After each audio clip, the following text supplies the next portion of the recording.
Hello, this is Douglas. We're now discussing scene 2 from the film No Country for Old Men. And segue is something we should consider. That means a link between scene 1 to scene 2, or scene 2 to scene 3. And in scene 1, we're left with a directional highway shot, which in and of itself suggests a connection to the next scene. But there's a little bit more. There's the pacing, there's the speeding up of the highway patrol car.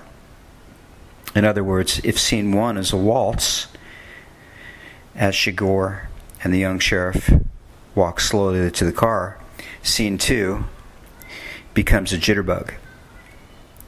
Thus, we should notice the increasing speed of the patrol car crescendoing into scene 2. Also, segue is a type of motif or a subcategory of one of the larger themes, destiny. And in this story, destiny versus free will, or good versus evil, are perhaps our two main themes. The third theme, of course, is ambiguity, a la Shakespeare, running throughout the whole story. Destiny is a way of looking at the world in terms of events that are connected to past events, causal linkage, things being predetermined. The butterfly effect. A small butterfly in Thailand flaps its wings, or Hurricane Katrina 10 years later. Everything that happens can be connected to the past.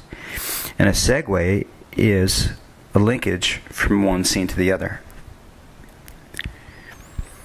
We begin the scene with the young sheriff on the telephone, and behind him, to his left, is chigur sitting in the shadow.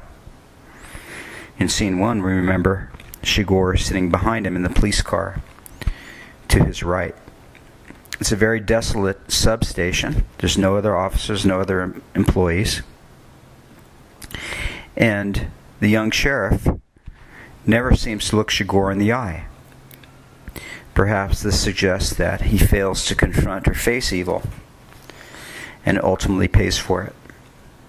Perhaps he's been lulled into a sense of safety given chigur's compliance during his arrest. Indeed, the irony grows. The young sheriff has become protective, worrying that the sleeve on the oxygen tank concerns chigur's health issues. We hear a distant older sheriff on the telephone who doesn't know what the hell it could be, barely audible to the viewers. Of course, at this moment we hear the word hell. We see chigur, like a snake, another biblical reference, slither his handcuffs underneath his feet to his front. Returning to the phone call, could that be Bell? Again, one step removed from what we're seeing in the audience. Always following up what's happening in terms of the story. Never quite there, never quite present. And this is one of the themes for Bell in terms of his retirement and lack of control. This young sheriff says, of course, I've got everything under control. There's an oxygen tank and it's emphysema the guy might be suffering from. All add to the irony of his death, which concerns not breathing and how he's choked. In snake fashion, chigur slithers his handcuffs from behind his back to the front, approaches from behind, lifting the sheriff by the throat into the air.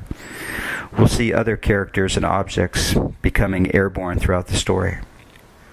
They both fall back to the ground with penetrating focus. Chigur chokes him till his artery bursts by the very cuffs that imprisoned him. There's something opposite in that, and we could call that irony. All of this takes place exactly at not 1 o'clock, 2 o'clock, 4 o'clock, 5 o'clock, 6, 7, 8, 9, 10, 11, or even midnight. It all takes place exactly at 3 p.m. or the wall clock that we see just as we've seen the license plates. Again, the three motif. It's very interesting how the young sheriff and chigur in scene 1 were in boot unison. And now in scene 2, they're in boot unison, however, a little bit off. The analogy would be like a daring, fast knife between someone's fingers on a wooden table. They dance the scuff of death with their boots. And they both create together and leave an abstract, black smudged, collaborative painting. Just imagine the police who arrive later coming upon this dead body shrouded by the devil's markings. Finally, chigur calmly washes his bloody wrists off in the basin. The perspective is an upside-down shot, which is an obvious reference to Christ, given the bloody wrist. So seemingly illogical, given chigur's killing of the first character that he's with. However, because the shot is upside down, it might suggest something to be backwards. And we learn this when we notice what's right in front of him as he washes his bloody wrists. It's a mirror, perhaps suggesting an inverted, or I would call it an Anton Christ, Antichrist. We've learned that Sheriff Bell's name concerns sound.